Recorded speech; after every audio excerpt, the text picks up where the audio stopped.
Chapter 3. It invariably happened in the same way. Mrs. Julius Beaufort, on the night of her annual ball, never failed to appear at the opera. Indeed, she always gave her ball on an opera night in order to emphasize her complete superiority to household cares and her possession of a staff of servants competent to organize every detail of the entertainment in her absence. The Beauforts' house was one of few in New York that possessed a ballroom. It antedated even Miss Manson Mingot's and the Headley Traverses, and at a time when it was beginning to thought to be provincial to put a crash over the drawing-room floor and move the furniture upstairs, the possession of a ballroom that was used for no other purpose, and left for 364 days of the year to shutter darkness, with its gilt chairs stacked in a corner, and its chandelier in a bag, this undoubted superiority was felt to compensate for whatever was regrettable in the Beaufort past. Mrs. Archer, who was fond of coining her social philosophy into axioms, had once said, "We all have our pet common people," and though the phrase was a daring one, its truth was secretly emitted in many an exclusive bosom. But the Beauforts were not exactly common. Some people said they were even worse.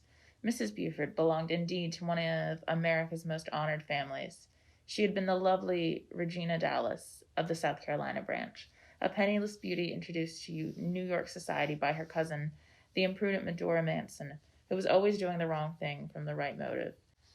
When one was related to the Mansons and the Rushworths, one had a droit de sot, as Mr. Sillerton Jackson, who had frequented the Turbularies, called it, in New York society, but one did not forfeit it in marrying Julius Beaufort.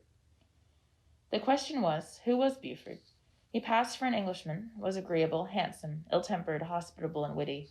He had come to America with letters of recommendation from old Mrs. Manson Mingot's English son-in-law, the banker, and had speedily made himself an important position in the world of affairs. But his habits were dissipated. His tongue was bitter. His antecedents were mysterious. And when Medora Manson announced her cousin's engagement to him, it was felt to be one more act of folly in poor Medora's long record of imprudences. But folly is as often justified of her children as wisdom, and 2 years after young Mrs. Beaufort's marriage, it was admitted that she had the most distinguished home in New York. No one knew exactly how the miracle was accomplished. She was indolent, passive, the Caucastic even called her dull, but dressed like an idol, hung with pearls, growing younger and blonder and more beautiful each year. She throned in Mr. Beaufort's heavy brownstone palace, and drew all the world there without lifting her jeweled little finger. The knowing people said it was Beaufort himself who trained the servants, taught the chef new dishes, told the gardener what hothouse flowers to grow for the dinner table and the drawing rooms, selected the guests, brewed the afternoon punch, and dictated the little notes his wife wrote to her friends. If he did, these domestic activities were privately performed, and he presented to her the world of appearance of a careless and hospitable millionaire strolling into his own drawing room with the detachment of an invited guest and saying, "My wife's glorioxes are a marvel, aren't they? I believe she gets them from Kew." Mr. Beaufort's secret, people were agreed, was the way he carried things off. It was all very well to whisper that he had been helped to leave England by international banking house in which he had been employed. He carried off that rumor as easily as the rest. Though New York's business conscience was no less sensitive than its moral standard, he carried everything before him and all New York into his drawing rooms, and for over 20 years now people had said they were going to the Beauforts with the same tone of security as if they were going to Mrs. Manson Mingot's, with the added satisfaction of knowing they would get hot canvas-back ducks and vintage wines instead of tepid stick cloth without a year and warmed-up croquettes from Philadelphia. Miss Beaufort, then, had as usual appeared in her box just before the jewel song, and when again, as usual, she rose at the end of the third act, drew her opera cloak about her lovely shoulders, and disappeared, New York knew that meant half an hour later the ball would begin. The Beaufort house was one that New York was proud to show to foreigners, especially on the night of the annual ball. The Beauforts were among the first people in New York to own their own red velvet carpet and have it rolled down the steps by their own footmen under their own awning, instead of hiring it with the supper and the ballroom chairs. They had also inaugurated the custom of letting the ladies take off their cloaks in the hall, instead of shuffling them up to the hostess's bedroom and recurling their hair with the aid of the gas burner. Beaufort was understood to have said that he supposed all of his wife's friends had maids who saw to it that they were properly coiffed when they left home. Then the house had been boldly planned with a ballroom, so that instead of squeezing through a narrow passage to get to it, as is the Traverses, one marched solemnly down a vista of enfielded drawing rooms, the sea green, the crimson, and the bouton d'or, seeing from afar the many candle lustres reflected in the polished parquetry, and beyond that the depths of a conservatory where camellias and tree ferns arched their costly foliage over seas of black and gold bamboo. Newland Archer, as become a young man of his position, strolled in somewhat late. He left his overcoat with the silk-stocking footmen. Their stockings were one of Beaufort's few faulties. Had dawdled a while in the library, hung with Spanish letter and furnished with buhl and malachite, where a few men were chatting and putting on their dancing gloves, and had finally joined the line of guests whom Mrs. Beaufort was receiving on the threshold of the crimson drawing-room. Archer was distinctly nervous.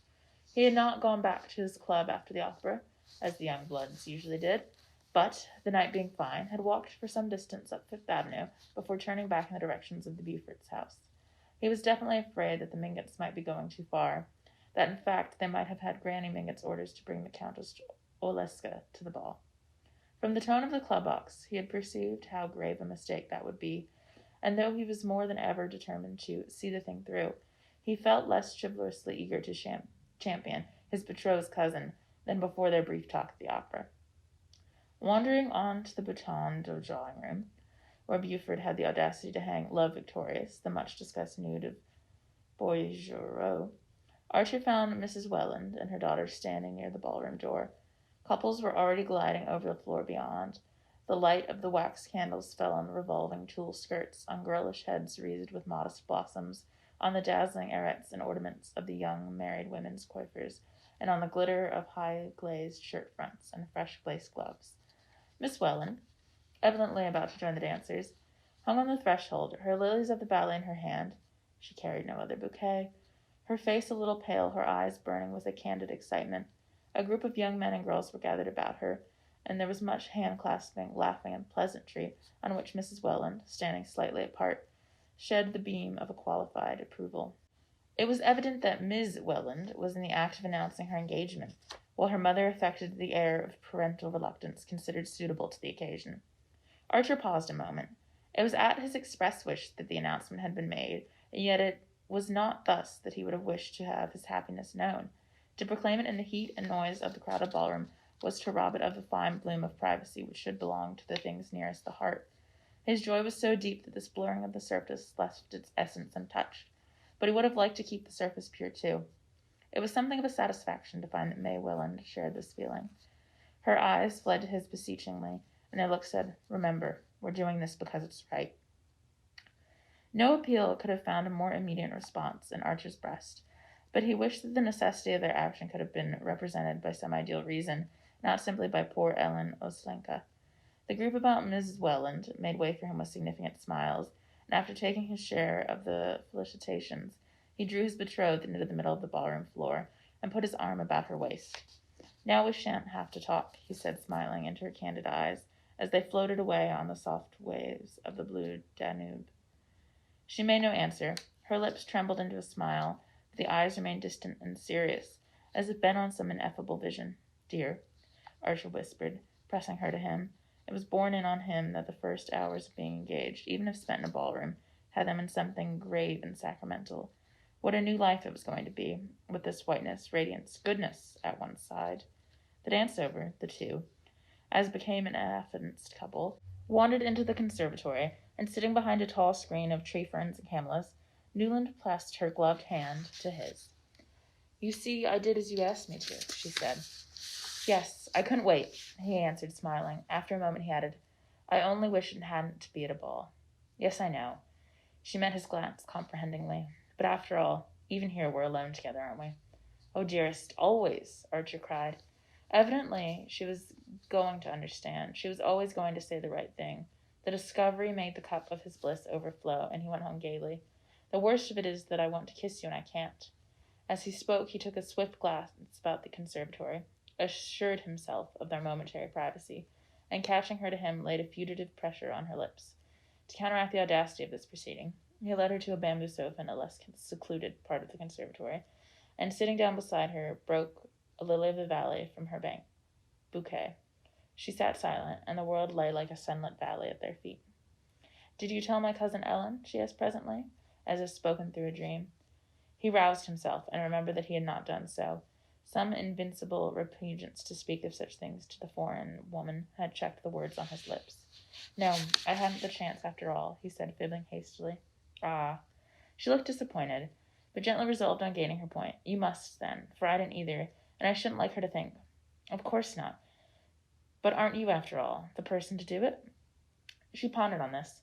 If I'd done it at the right time, yes. But now that there's been a delay, I think you must explain that I'd asked you to tell her at the opera before speaking about it to everybody here. Otherwise she might think I'd forgotten her. You see, she's one of the family, and she's been away so long that she's rather sensitive. Archer looked at her glowingly. Dear and great angel, of course I'll tell her. He glanced a trifle apprehensively towards the crowded ballroom. But I haven't seen her yet. Has she come? No, at the last minute she decided not to. At the last minute, he echoed, betraying his surprise that she should have ever considered the alternative possible. Yes, she's awfully fond of dancing, the young girl answered simply, but suddenly she made up her mind that her dress wasn't smart enough for a ball, though we all thought it so lovely, so my aunt had to take her home. Oh, well, said Archer with happy indifference. Nothing about his betrothal pleased him more than her resolute determination to carry it to its utmost limit, that the ritual of ignoring the unpleasant in which they had both been brought up.